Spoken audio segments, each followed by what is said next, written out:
I gazed out at the beautiful azure waters and watched the small waves lapping onto the snow-white sand. I had felt such peace, such happiness, being here with my bride as we celebrated our 30th anniversary. Moments ago, the tranquility of this paradise island had been destroyed.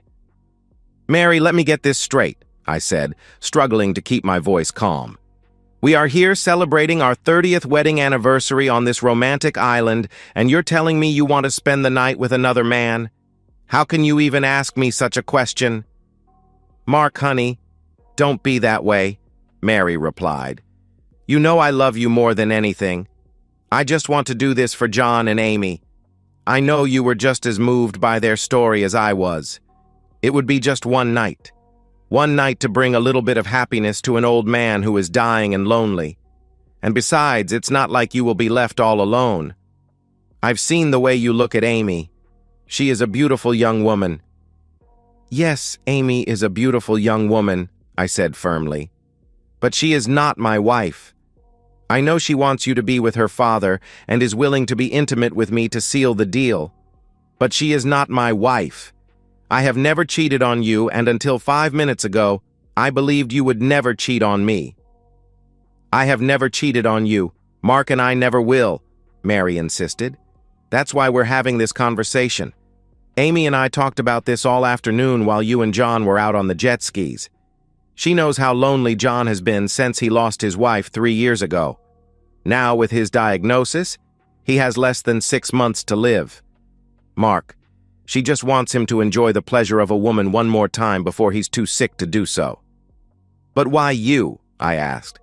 "Why not just get a professional companion for him? Hell, if they can afford to vacation on this island, they can afford a companion." "Amy said she tried that on the mainland before they left, and John got very angry with her," Mary explained. "He doesn't believe in paying for companionship. He says any woman coming to his bed must do so willingly and with desire for him, not his money." "So, you're saying you desire John?" I asked incredulously. "I thought this was out of pity. But now you're saying you desire him. So this is not just about being kind and loving to a dying man. You want to be with this old guy." "Don't be crude," Mary snapped. "Yes, John is a handsome and charming man. He has a kind and gentle manner, but he is also very manly. So while I wouldn't be doing this if he were not dying, I admit, I think I will enjoy it. But having said that, just look at Amy. She is 20 years younger than us and is gorgeous. You can't tell me you won't enjoy that." "So, Mary," I said with growing anger, "it sounds like you've already decided you will spend the night in his bed. I'm guessing Amy has told John of your desire. Have you discussed it with him? Did you already tell him I agreed to let you do this?" "Yes, Mark," Mary admitted. "I spoke to John while you were showering. I told him a little white lie. I told him we have swapped before and you really wanted to be with Amy. Amy told him she was eager to be with you too. He was very reluctant, but finally agreed. I told him I'd come to their villa at 7:30 and Amy will come here at the same time." "So you asking my permission was actually you just telling me it's a done deal," I responded bitterly. "I really have no say in this at all. Well, let me tell you, I do not agree. If you do this, our marriage may be forever damaged. I can't stop you without physically restraining you, and you know I'd never harm you, but this will surely harm us." "Mark, it's just something I feel compelled to do," Mary insisted. "Making love to a lonely older man, giving him one last chance to feel like a real man. I just have to do this for him. Please, Mark, enjoy your time with Amy, and tomorrow we'll be together again forever." Mary stood and walked back into our villa to prepare for her evening. I sat and looked out at the water. How could this be happening to me? My wife is abandoning me to spend the night with a man we only met a couple of days ago, a man who must be at least 60 years old. Mary has always been soft-hearted, and now she wants to give some smooth-talking old guy her sympathy?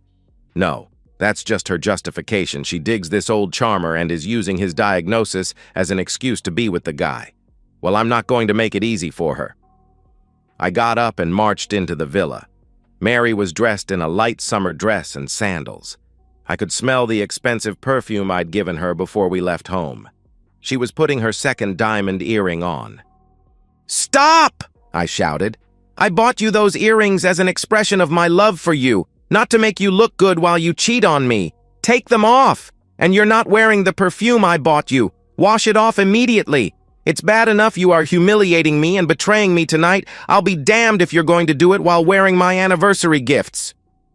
"Mark, you're being silly," Mary protested. "I'm not betraying you. We agreed. We are swapping. You will be with Amy. Now go away and let me get dressed." I took 3 quick strides across the room and grabbed her left wrist. I worked her wedding rings off her finger and held out my hand. "Give me the earrings or I'll tear them from your ears." With a horrified look, Mary removed her earrings and placed them in my hand. I put them in my pocket and turned to leave. "Don't bother to come back tomorrow. You can just stay with them." I went to the fridge, grabbed a 6-pack of beer, and went back out to my chair on the beach. I drank some of the beer and stared at the water. My mind was swirling. What should I do? What can I do? If Mary came to me right now and said she had called it off, I am not sure I could forgive her. If she goes to him tonight, our marriage is over. I sat and stewed for over an hour before Amy approached me. "Mark," Amy called softly. "I was looking for you. Do you want me to join you here, or do you want to go inside?" Amy walked around my chair and stood in front of me. "Amy, you are a beautiful young woman, but I am a married man, at least for the time being," I replied firmly. "I know you and Mary had an agreement for this evening, but I never agreed to your plan. I told Mary I did not agree, and she went to John anyway. She is cheating on me with your father, and I will divorce her as soon as we get home." "Oh my God, Mark!" Amy exclaimed. "You can't mean that. You know why she is doing this. It is an act of kindness. She's not cheating. She loves you, and I know you love her. Please, Mark, let me take your mind off of it." Amy slipped one thin strap of her summer dress off her shoulder, then the other, letting the dress glide softly to her feet. Standing gracefully, she took a deep breath, her posture accentuating her figure. She was indeed a beauty. Her light blonde hair drifted in the breeze, her confident stance clear in every detail. Her hands rested elegantly on her hips, her bright red nails contrasting with her sun-kissed skin. She held my gaze, a knowing smile playing on her lips. "I think we could have some fun," Amy suggested. "She is having her fun. You deserve some fun, too. Mark, I have really been looking forward to being with you tonight. Please, let's go inside and let me help you forget all about her for one evening." My eyes drank in the attractive blonde as she reached out to me and asked me to take her inside. The 4 beers I'd had were almost enough to allow my desire to overrule my brain, but my anger was still there. I stood and grabbed Amy's hand and marched into my villa. I went straight to the bedroom, telling Amy to grab the wine from the fridge. I stepped into the bedroom and slammed the door shut. I slid the small bolt into place to lock the door. "Mark!" Amy called. "Let me in!" "Why are you doing this? Please, Mark, open the door and let me in, please, Mark." "Amy, my wife has decided to betray our vows," I called back. "That doesn't mean I have to follow suit. I made a vow, and I will keep it until I can divorce her. You can leave or you can sleep on the couch. Either way, you're not sleeping with me." Amy tried a few more times to convince me to open the door before finally giving up. I got into bed and pulled a pillow over my head. I was emotionally drained, and with the help of the beer, I fell asleep. But even before sleep claimed me, an idea began to take shape.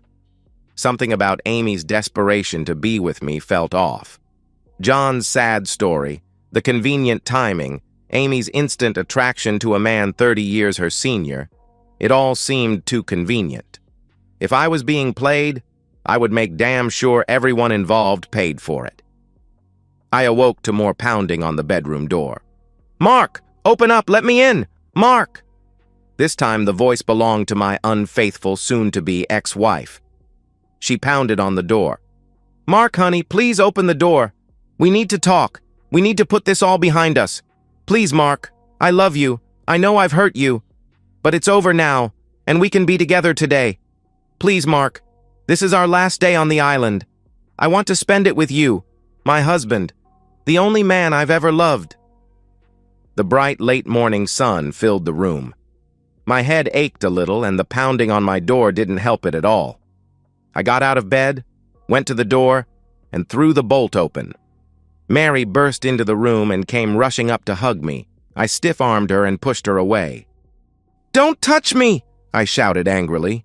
"You come to me, fresh from his bed, and expect me welcome you into my arms? You must have completely lost your mind. I can smell him on you from here. Get in the shower and clean yourself." Mary gasped in horror and then burst into tears. She turned and ran to the bathroom crying, "I'm sorry. I'm so sorry. I didn't think. Mark, please, I'll be out in just a few moments. I'm so sorry." I went into the kitchen and made some coffee. I wished we had cell service on the island so I could get out of here before our 6 p.m. departure time. I looked at the clock, 11:30. That means I have to be alone with her all day. While she showered, I quickly slipped outside. I activated the satellite phone I'd brought for emergencies and dialed my best friend, Roger, who happened to be a private investigator. I gave him the names John Phillips and Amy Phillips, explained my suspicions, and asked him to run a thorough background check immediately. I needed answers before we left the island. Mary walked into the kitchen. She had wrapped a towel around herself, and her wet locks hung down onto her bare shoulders. 2 days ago, I would have sprung from my chair and gathered my beautiful bride into my arms. Today, I just stared at her as I sipped my coffee. "Mark?" Mary asked hesitantly. "I'm all clean now. I washed everything several times." "Mark? Please, I'm still me. I'm still your wife. Please, baby, say something." "Get some clothes on, and then we need to talk about what's going to happen," I replied coldly. But, Mark," Mary pleaded. "Aren't you going to reclaim your wife? Amy and John said you'd want to reclaim me. They said you'd show me you still want me. Please, Mark, I want you to reclaim me. Make me yours again." "Quiet," I shouted. "I will never touch you again. Now get in there and put some clothes on." Mary burst into tears and ran into the bedroom, slamming the door. She came back out as I poured the last of the coffee into my cup. Mary saw the empty pot and knew not to ask me to make more coffee. She quietly refilled the pot and turned it on. Once brewed, she poured a cup and sat down at the table. "Mark," Mary began nervously, "Amy told me you locked her out last night. I don't understand why you did that. I thought you would have enjoyed that young woman all night and then been eager to tell me all about it this morning. I thought we'd have a good laugh about our adventures, then you'd make love to me all day." "Who are you?" I asked incredulously. "You can't be the same woman I married 30 years ago. How could you ever believe I'd be okay with that plan?" "Mark, we're on a tiny island. The other 2 villas are empty, so it is just the 4 of us," Mary explained. "No one would have ever known what we did here. You had a beautiful young woman begging you to be with her, and you had my blessing to do so. What man in his right mind would pass up that opportunity?" "You just don't get it," I exclaimed. "I loved you, only you. It wouldn't matter that no one else would know what I did, because I would know what I did. I took a vow, and vows mean you do what you said you'd do, even if there is no one watching you. Obviously, your vows didn't mean anything to you, but they meant everything to me, and you broke them." "Mark, I thought you'd enjoy it," Mary said defensively. "I knew you were a little hurt, but I thought once you started with Amy, you'd really enjoy yourself. I didn't know you'd locked her out of the bedroom until she told us this morning. I just assumed you had a wonderful night, just like—" "Just like you, Mary?" I interrupted angrily. "You mean just like your wonderful night with John?" "Yes, damn it," Mary shot back. "It was a wonderful night. John is an excellent companion, and I did have a wonderful night. You could have had a wonderful night too, but no, you had to be a saint. Well, it's your own fault you missed your wonderful night." I waited until I had my anger under control. Then I spoke calmly. "No, Mary. I had already had 5 wonderful nights with you. I didn't need or want a wonderful night with Amy. I was looking forward to another wonderful night with you, but you chose to be with John because you believed he needed you. Well, I needed you too, but I guess that just wasn't important to you." I got up and went out to my beach chair. I pulled my beach hat down over my eyes and pretended to sleep while waiting for Roger's call. When my satellite phone vibrated in my pocket, I quietly walked down the beach to take the call. "Mark," Roger said grimly, "you were right. These people are con artists. Real names Ron Cook and Amber Jones. They've pulled this scam at least 4 times that I can trace, targeting older couples celebrating anniversaries at exclusive resorts. The dying man routine is their signature. They get the wife to sleep with Cook, then a few months later, Jones contacts the wife claiming Cook died, and they need money to transport his body back to the States." "The bastard," I hissed, and Mary fell for it. "There's more," Roger continued. "Cook has bragged online about how he enjoys holding husbands and then making them pay for it. He's got quite a reputation in certain unsavory circles." "Send me everything you've got," I said, feeling a cold rage settle in me. "And Roger, I need one more favor." An hour later, a large shadow crossed in front of me. I looked up into the smirking face of my wife's companion. "Hey, buddy, I'm real sorry about the mix-up," John said. "I swear I thought you were on board with the plan last night." He tried to appear sincere, but couldn't quite hide that smirk. I knew now it had all been a ruse. This con man had sold Mary a sob story, and she fell for it. This guy enjoys being with married women and uses Amy to help make it happen. "I understand, John," I said as I slowly stood up. John had stuck out his right hand to shake. I looked into his face, and his smirk was one of triumph. He truly believed he had pulled one over on me. I casually lifted my left hand in an awkward handshake.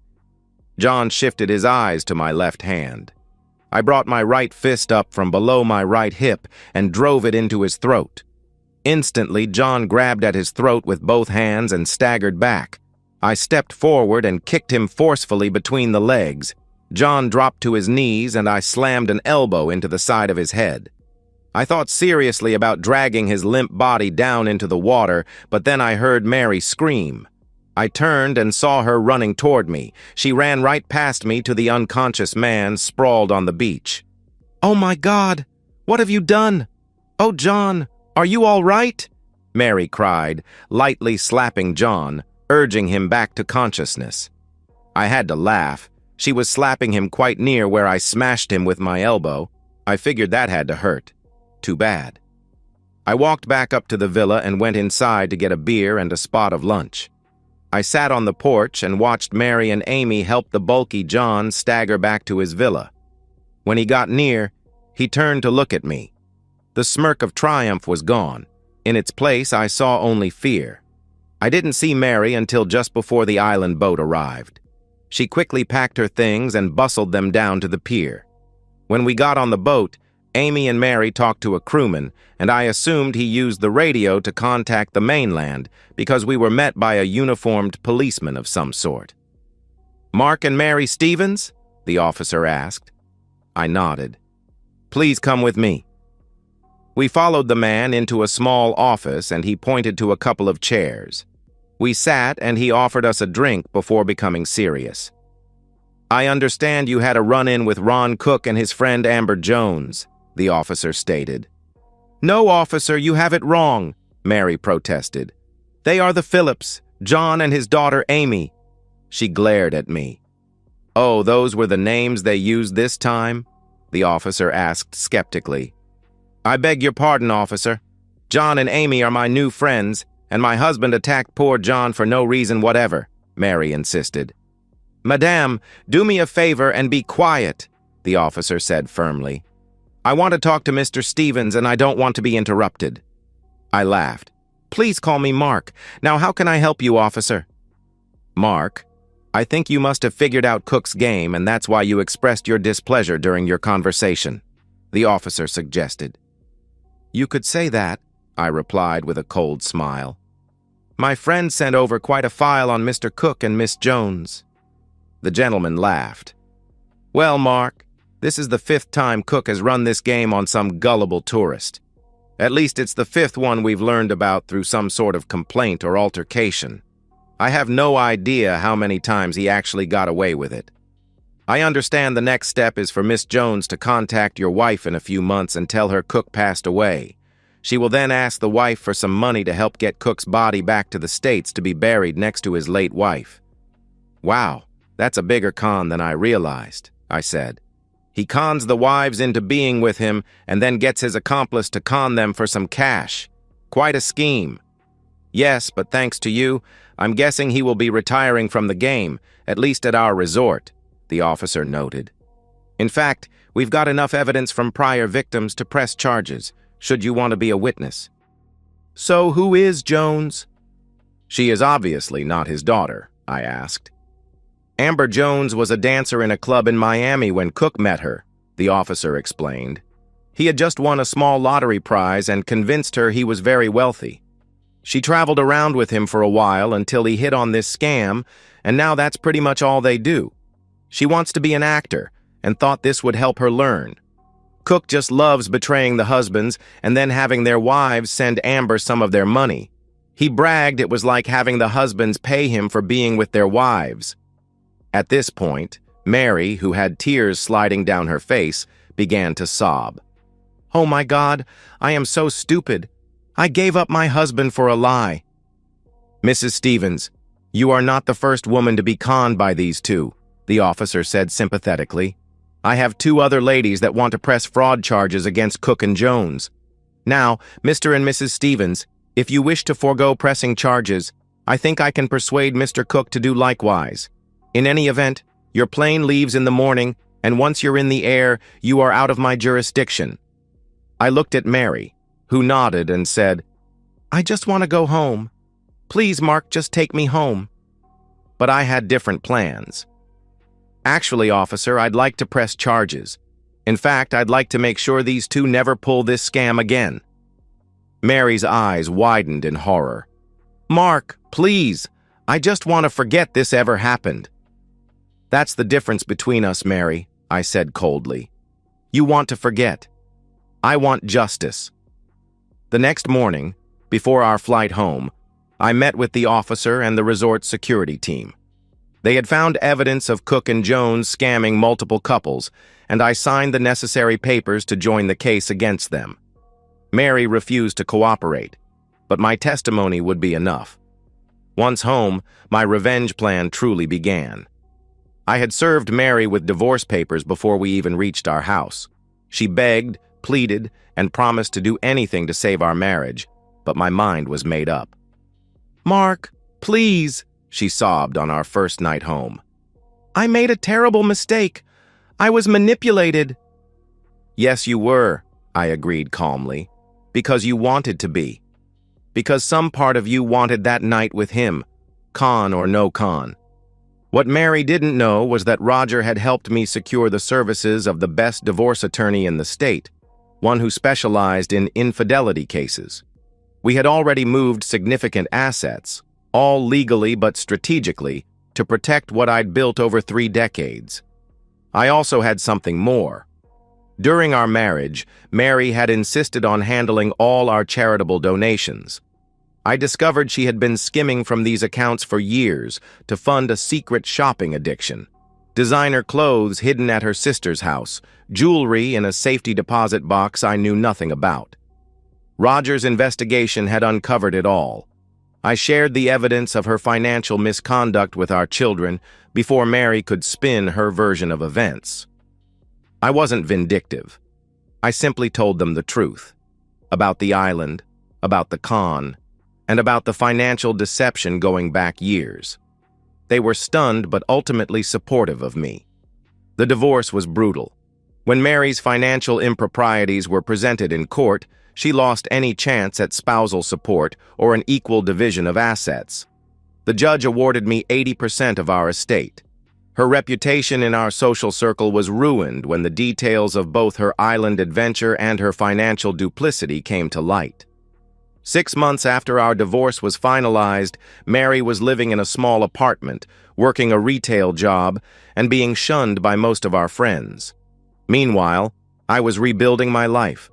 My daughter, seeing my loneliness, introduced me to her next-door neighbor, Elizabeth, a widow with a kind heart and genuine integrity. We hit it off immediately. Elizabeth had never been the type to chase material things or status, values I now recognized as essential. 2 years after the island incident, Elizabeth and I were married in a small ceremony with only close family and friends. Mary wasn't invited, of course, though I heard she stood across the street watching as we emerged from the church. Cook and Jones were eventually convicted of fraud and sent to prison. Their trial made national news, and several other victims came forward. Mary had to testify, her humiliation complete as the details of her betrayal became public record. On our first anniversary, Elizabeth suggested we take a vacation. "Somewhere quiet," she said, "maybe with mountains instead of beaches." I smiled and kissed her. "Mountains sound perfect," I replied. "I've had enough paradise islands to last a lifetime." Sometimes I think back on everything and marvel at how a trip to paradise ended my 30-year marriage. Mary lost everything, her husband, her reputation, her lifestyle, and her dignity, all for a night with a con man. I lost my illusions about the woman I'd loved for 3 decades. But in the end, I found something better. A life built on honesty and real love. And I can guarantee you, Elizabeth and I will not be spending any anniversaries at an island paradise. And so, we've reached the end of today's story. Was it what you expected, or did it take a twist you didn't see coming? I'm curious to hear your thoughts. Share them in the comments below, and let's get a conversation going. If this story kept you hooked, make sure to hit that like button. And if you're new here or just haven't subscribed yet, now's the perfect time to join our community. I bring you fresh, captivating stories every day, so click that subscribe button and turn on notifications so you never miss out. Thanks for watching, and I'll see you in the next one.